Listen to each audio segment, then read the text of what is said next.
Hey everyone, how's it going? Desmus here with the Dragonhold update for my bowblade. So there have been some changes, but for the most part the build plays just as it used to. The build is still very much focused around cutting and bursting people from range, but you also have excellent dot pressure and good AoE damage with this setup. The survivability is very much based around avoiding damage rather than tanking it, and you have excellent tools to do just that with this build. This build works excellently in both CP and noCP, in solo play and group play. So without further ado, let's take a look at the gear. 5 pieces of marksman, bread and butter of Nightblade bow builds, provides a lot of damage and a lot of sustain. The overall value of this set is unmatched by anything else available to Nightblade bow builds. This set drops from boxes purchased from Allied Gear vendor in Zero Deal and can be bought from other players. 5 pieces of New Moon's Acolyte. This set replaces Hawk's Eye or Spriggan in CP, which I used to run before. You gain a massive amount of damage from slotting this set, not only thanks to the excellent set bonuses, but also because it is a crafted set allowing you to go 5-1-1 with the gear rather than 7 medium, which increases our maximum stamina pool by 4% thanks to the Undaunted passive. Asylum Bow, probably the most important part of the build, significantly increases not only the burst but also your dot pressure by making the off-bar magnum shots hit harder and cause more Black Rose dot damage. The bow drops in Asylum Sanctorium, part of the Clockwork City DLC. Lastly, Black Rose Bow attaches one of the strongest dots in the game to your magnum shot. Damage dealt by the dot is tied to the amount of damage dealt by a magnum shot, which can be massive with this build. Deals up to 3 times more dot damage than poison injection, for instance. You can find this bow in the Black Rose Prison 4-man arena, which is part of the Murkmire DLC. I like going 5 well-fitted to inpen for a good mix of sustain and tankiness. A lot of the time on this build is spent sprinting and dodging to avoid damage, so the impact of impenetrable is fairly minimal compared to most builds. As instance, you can go full stamina due to our food choice, but I like keeping 2 triglyphs to add a little bit bigger buffer against AoE burst, such as sleep. This also means that if you want to make this build tankier at the cost of some damage, it's fairly easy to do with some triglyphs. It's down to preference really. On Jewelry, get 3 weapon damage glyphs. The trait should be infused, but once again if you want more tankiness, go with Triune instead. The Asylum Bow should be sharpened for maximum damage with Disease Glyph for best scaling damage and a chance to proc minor defile on target.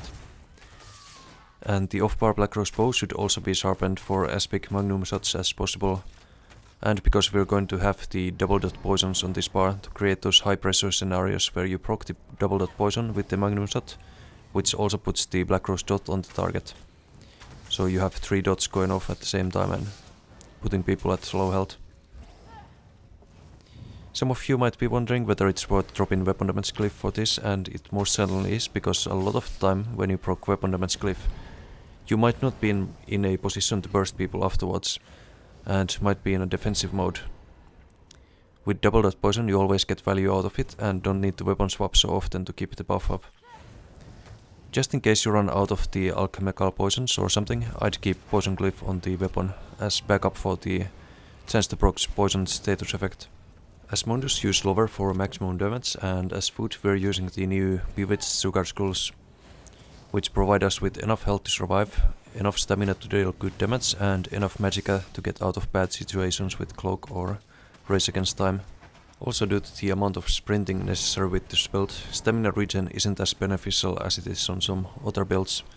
Sprinting bosses your stam regen, meaning it's better to go for maximum stat pools instead and refill with Meditate when needed.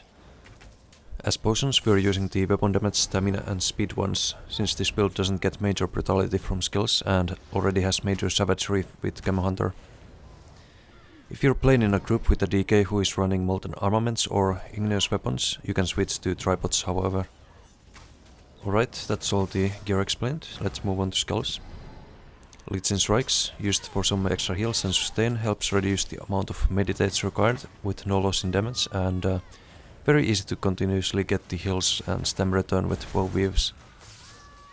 Camo Hunter provides us with minor berserk, major savagery and some extra weapon damage. Make sure to engage targets from their sides or behind to gain the extra damage, as well as to get sneak attacks done in case you were sneaking. The activate from this ability is useless, try not to click it by accident. Shadowy Disguise, an absolutely necessary tool for kiting and survivability, as well as for hiding burst combos from your opponent, making them easier to land. You also get a guaranteed crit and increased weapon damage while cloaked, though only for the first attack to land. Acid Spray, our main spammable, and also provides a lot of extra pressure with the dot, which has about twice the DPS of Poison Injection. Being an AoE, it also acts as an anti-invisibility skill. Bombard is a nice morph as well, but it can provide a false feeling of safety and control when people dodge a lot and run snare and root removal abilities. It is also pretty much an AoE taunt in PvP, trust me. Focused Aim, our main burst ability, especially deadly when comboed with Asylum Bow and Acid Spray. Can also be used as a spammable if targets are still too far away to be engaged properly, but might be burstable. This morph is cheaper than the other one, has longer range, and the Minor Fracture tends to increase pressure more than the Minor Defile of Lethal Arrow. In other words, don't use Lethal Arrow unless you're a Stam DK with World in Ruin passive. As ultimate here, Incap, mostly here just for passive reasons, as it activates the Hemorrhage passive on this bar for 10% extra crit damage, and makes your light attacks restore 100 stamina and magicka.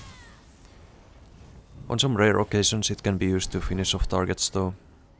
On the off bar, Race Against Time, crucial skill for cutting opponents as it gets rid of snares and roots and provides you with major expedition without having to lock yourself in a dodge roll.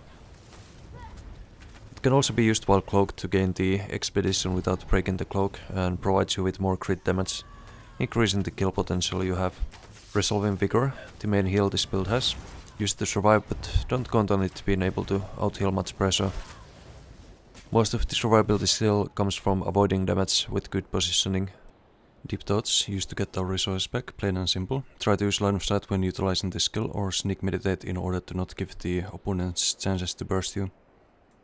Magnum Shot, the main CC with this build, deals good damage and with Black Crossbow puts a huge dot on the target. Very deadly when comboed with Ballista and Acid Sprays. Since it's a knockback, it is also used in many situations for kiting and for knocking people off edges to kill them with fall damage. Reaper's Mark, while you're still far away from your target or if you think they're too tanky to burst right away, use this for a lot of extra damage.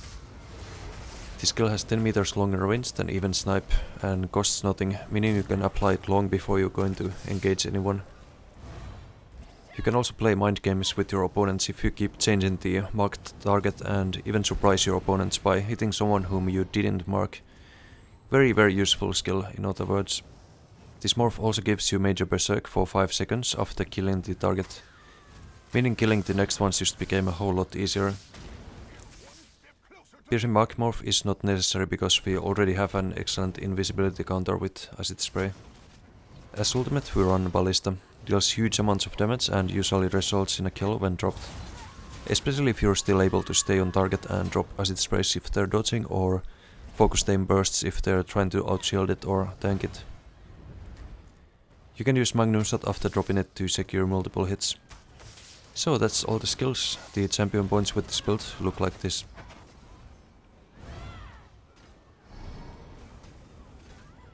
The overall best race for this build would be Wood Elf, since it gets you a good combination of sustain, damage and mobility. But if you want to build more towards ganking, go Orc or Damnir instead, and if you're having a hard time sustaining, Redguard is a solid pick as well, since it provides more sustain than Wood Elf. I would also recommend becoming a Vampire on this build for the extra mobility while sneaking. So if you followed this guide so far, this is what your stats should look like.